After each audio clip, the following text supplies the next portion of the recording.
Olá, tudo bem? O tema de hoje, na minha opinião, é o que vai fazer a diferença em sua vida. O tema de hoje, tenho certeza, vai dar um direcionamento a você como nunca antes aconteceu. Por isso, pegue a Bíblia, pegue uma caneta, a sua lição, o seu caderno, chame os seus amigos e vamos agora ao estudo da Palavra de Deus. Hoje, a quinta coluna da verdade, os 10 mandamentos, a santa lei de Deus. Esse é um tema que vai mostrar para você que existem 10 frases de esperança na Bíblia. Existem aqui 10 princípios da felicidade. A base para a felicidade do homem. A base para mostrar que a pessoa realmente aceitou Jesus e agora anda com Jesus. Porque não basta apenas aceitar Jesus como Salvador. É preciso aceitá-lo como Senhor. E falando em aceitá-lo como Senhor, envolve uma vida de obediência aos seus mandamentos. Vamos ler o que diz Salmo 119, verso 151. Está escrito: Tu estás perto, Senhor, e todos os teus mandamentos são verdade. Percebeu? Deus está perto. Está muito perto. Por falar em estar perto, eu quero chamar você para estar mais perto de mim um pouquinho. Chega um pouquinho mais perto aí.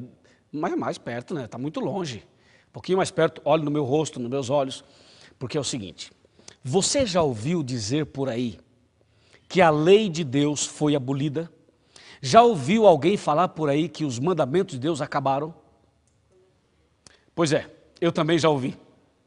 Eu também já ouvi pessoas e mais pessoas falarem isso por aí. Mas notem o que está escrito aqui. Tu estás perto, Senhor. Hoje Deus está perto de nós. Ele está perto de nós todos os dias. E nesse momento está perto de você e de mim. Está aqui comigo, nesse sofá, aqui ao meu lado, mas também está aí com você, em sua casa, em seu quarto, em seu escritório, na igreja, no grupo onde você se encontra. Deus está perto. Deus nunca esteve longe. Aquela sensação de que Deus não ouve a oração, sabe? Aquela sensação de que a oração não passa do teto. Essa sensação estranha de que Deus nos abandonou é simplesmente uma sensação causada pelo pecado, porque na verdade Deus não está longe, Deus está perto. Amém? Muito perto de cada um de nós. Por isso o texto diz: e todos os teus mandamentos são verdade. Ou seja, os 10 mandamentos. Falando em 10 mandamentos, uma pergunta muito curiosa. Quem escreveu os 10 mandamentos? Deus ou Moisés? E escreveu em quê? Qual foi o material que ele usou para escrever? A Bíblia diz sobre isso. Veja aqui comigo Êxodo 31, verso 18. Está bem aqui, pode abrir sua Bíblia aí também, Êxodo 31, 18, está escrito: e tendo acabado de falar com ele no Monte Sinai, deu a Moisés as 2 tábuas do testemunho, tábuas de pedra escritas pelo dedo de Deus. Aqui está, Deus escreveu os 10 mandamentos com seu próprio dedo em 2 tábuas de pedra. Na primeira tábua escreveu 4 mandamentos e na outra 6 mandamentos. Assim, Jesus Cristo, quando esteve aqui na terra, apresentou a nós a essência dos 10 mandamentos. E disse Jesus que a essência é o amor, é claro. E os 10 mandamentos se resumem exatamente no amor. Porque os 4 primeiros mandamentos falam do nosso amor para com Deus e os outros 6 mandamentos do nosso amor para com o próximo. Em outras palavras, os 10 mandamentos têm uma mensagem de amor. Amor de Deus e amor a Deus e também o amor ao nosso próximo. Quando Moisés desceu da montanha com os 10 mandamentos nas mãos, as tábuas nas mãos, o povo estava adorando um bezerro de ouro. E o que Moisés fez? Indignado e chateado com aquela situação, ele quebra as tábuas. E Deus diz: Moisés, prepara 2 novas tábuas e suba ao monte novamente. E Moisés sobe ao monte com as tábuas na mão e Deus escreve de novo os 10 mandamentos. Quer ver? Eu vou ler aqui para você Deuteronômio capítulo 10. Aqui nós temos claramente a segunda vez que Deus escreve os 10 mandamentos, com o seu próprio dedo. Deuteronômio 10, a partir do verso 1, está escrito: naquele tempo me disse o Senhor, lavra 2 tábuas de pedra, como as primeiras, e sobe a mim ao monte, e faze uma arca de madeira. Escreverei nas tábuas, ou nas 2 tábuas, as palavras que estavam nas primeiras que quebraste, e as porás na arca. Assim fiz uma arca de madeira, de acácia, lavrei 2 tábuas de pedra como as primeiras, e subi ao monte com as tábuas na mão. Então escreveu o Senhor nas tábuas, segundo a primeira escritura, os 10 mandamentos que ele vos falara no dia da congregação, no monte, no meio do fogo, e o Senhor mas deu a mim. Ou seja, Deus escreveu a sua santa lei 2 vezes. 2 vezes. Agora, tem uma coisa interessante nisso tudo. Quem escreveu a Bíblia? A palavra de Deus, quem escreveu? Você sabe, não foi Deus. Deus não escreveu a Bíblia. Deus inspirou os homens. Inspirou cerca de 40 pessoas. E essas 40 pessoas escreveram a Bíblia.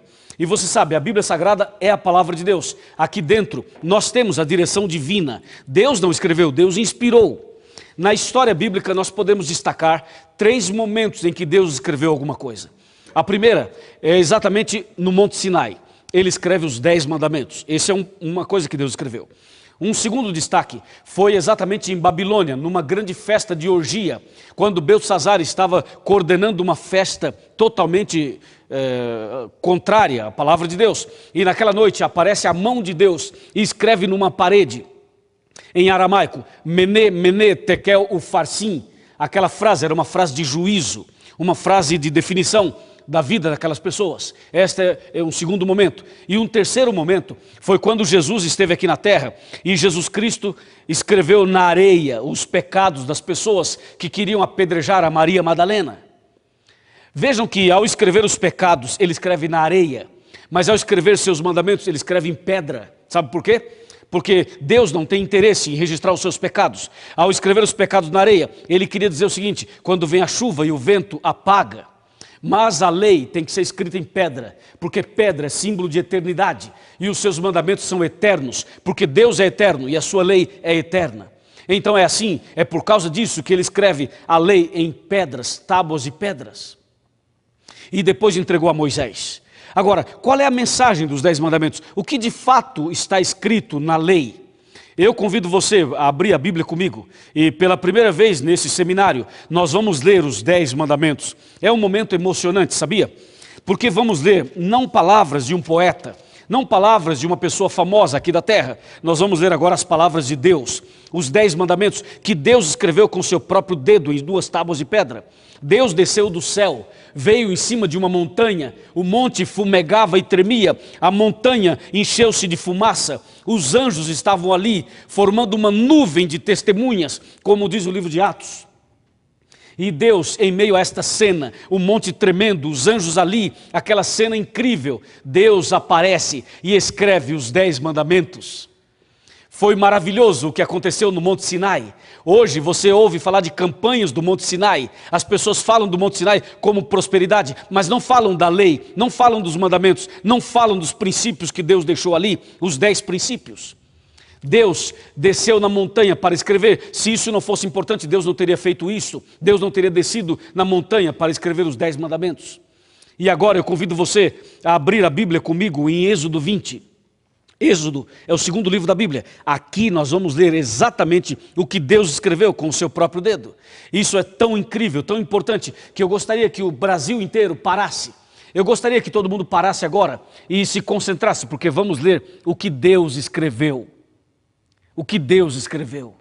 Às vezes, quando um artista famoso aparece numa cidade e ele deixa cair alguma coisa da sua roupa, ou por onde ele passou, ele tocou, ele usou um lenço para enxugar a boca num restaurante, aquele lenço torna-se algo tão assim famoso. Olha o lenço desse cantor, olha isso, daquela pessoa, é famoso. Isso tudo não tem valor nenhum. O valor realmente é o que eu vou ler agora, os 10 mandamentos. Está preparado? Espero que sim. Então vamos lá, Êxodo 20, versos 1 e 2 é uma introdução. Então falou Deus todas essas palavras: eu sou o Senhor teu Deus, que te tirei da terra do Egito e da casa da servidão. Agora vem o primeiro mandamento, no verso 3. Não terás outros deuses diante de mim. Olha o mandamento, primeiro. Vamos agora ao segundo mandamento, que diz, atenção, versos 4, 5 e 6. Não farás para ti imagem de escultura, nem semelhança alguma do que há em cima nos céus, nem embaixo na terra, nem nas águas debaixo da terra. Não as adorarás, nem lhes darás culto, porque eu sou o Senhor teu Deus, Deus zeloso, que visito a iniquidade dos pais dos filhos, até a 3ª e 4ª geração daqueles que me aborrecem, e faço misericórdia até 1000 gerações daqueles que me amam e guardam os meus mandamentos. Este é o segundo mandamento. O terceiro mandamento está no verso 7, que diz: não tomarás o nome do Senhor teu Deus em vão, porque o Senhor não terá por inocente o que tomar o seu nome em vão. Esse é o terceiro mandamento. Agora vamos para o quarto mandamento. O quarto mandamento é incrível. Vai do verso 8 até o verso 11 e diz: lembra-te do dia de sábado para o santificar. 6 dias trabalharás e farás toda a tua obra, mas o 7º dia é o sábado do Senhor teu Deus. Não farás nenhum trabalho, nem tu, nem teu filho, nem tua filha, nem teu servo, nem tua serva, nem o teu animal, nem o forasteiro das tuas portas para dentro. Porque em 6 dias fez o Senhor os céus e a terra, o mar e tudo que neles há, e ao 7º dia descansou. Por isso o Senhor abençoou o dia de sábado e o santificou. Esse é o quarto mandamento. Agora vamos para o quinto mandamento, verso 12, que diz: honra teu pai e a tua mãe, para que se prolonguem os teus dias na terra que o Senhor teu Deus te dá. Esse é o quinto mandamento. E o sexto mandamento, verso 13, diz: não matarás. O 7º mandamento, verso 14, não adulterarás. O 8º mandamento, verso 15, não furtarás. 9º mandamento, verso 16, não dirás falso testemunho contra o teu próximo. E 10º e último mandamento, verso 17, que diz: não cobiçarás a casa do teu próximo, não cobiçarás a mulher do teu próximo, nem o seu servo, nem a sua serva, nem o seu boi, nem o seu jumento, nem coisa alguma que pertença ao seu ou ao teu próximo. Pronto, esses são os 10 mandamentos. Acontece que há uma profecia em Daniel 7:25 que chama a nossa atenção. Confira comigo esta profecia. Daniel 7:25 diz assim: proferirá palavras contra o Altíssimo, magoará os santos do Altíssimo e cuidará em mudar os tempos e a lei.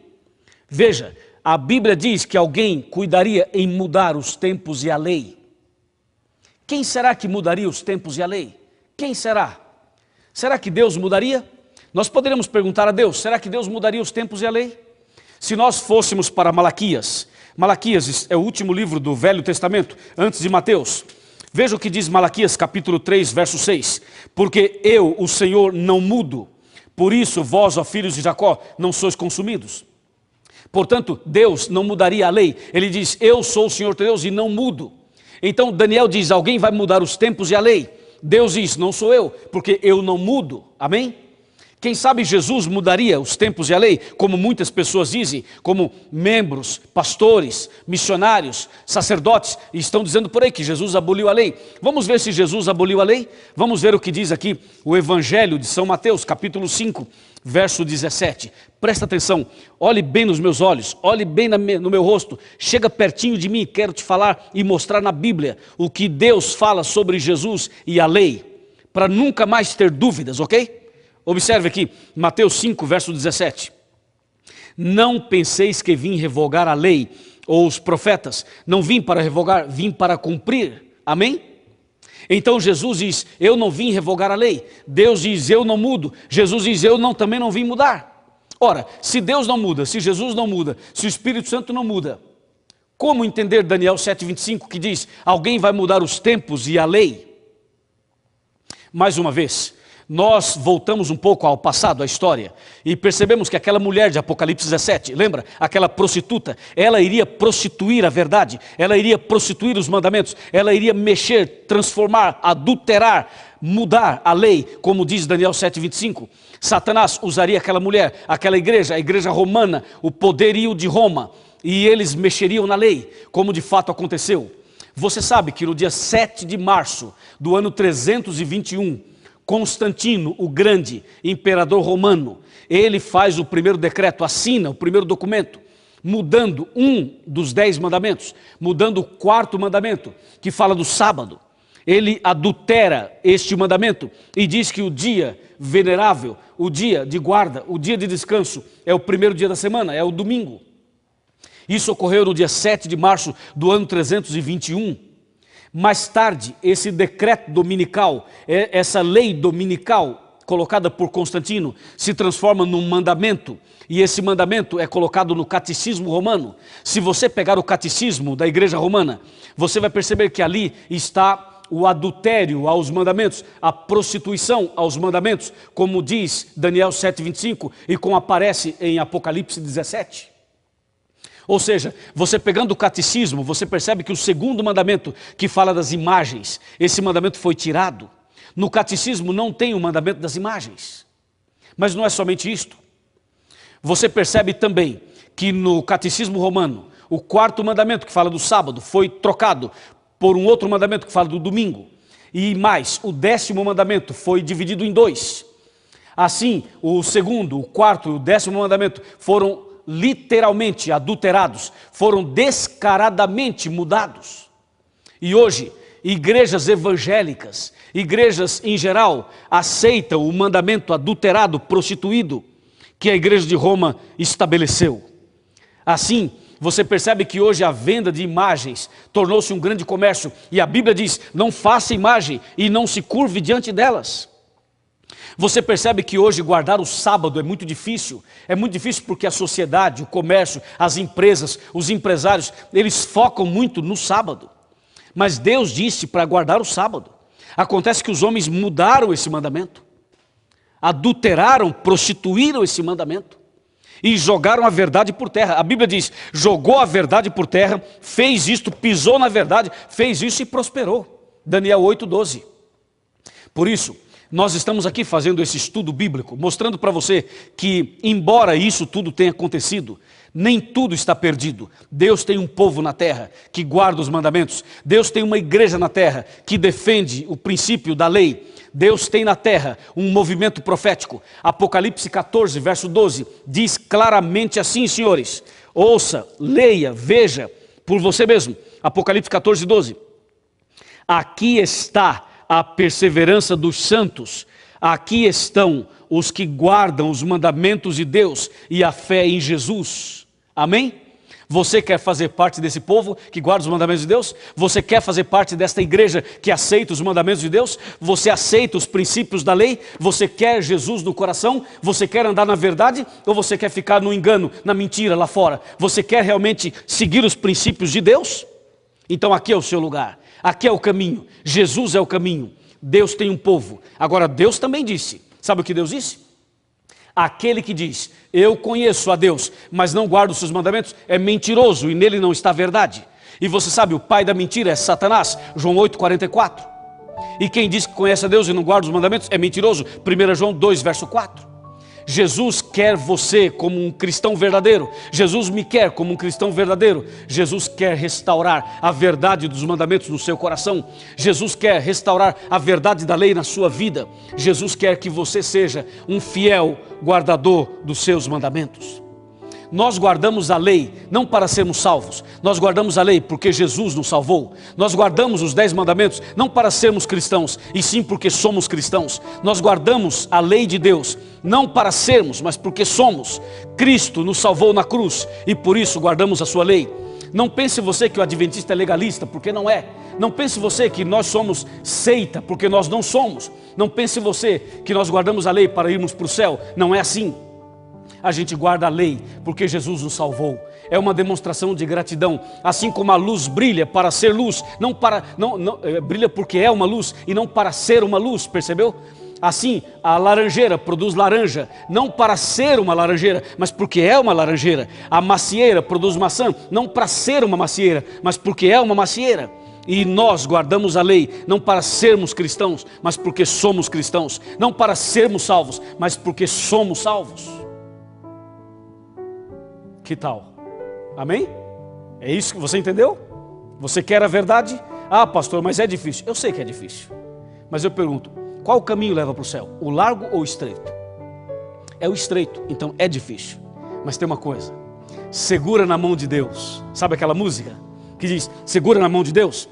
Sim, segura na mão de Deus, mas não é para segurar, segura e vai. Eu digo o contrário, segura na mão de Deus e vem. Vem para a verdade. Vem para Jesus, aceite a verdade do coração, olhe nos meus olhos, está olhando nos meus olhos? Chega perto de mim, eu quero falar com você, eu quero orar por você, eu quero entregar sua vida nas mãos de Deus, eu quero pedir um milagre para você, eu quero pedir o poder do Espírito Santo para você, para que você realmente comece agora a guardar os mandamentos de Deus. Se é isso que você deseja, eu vou orar por você.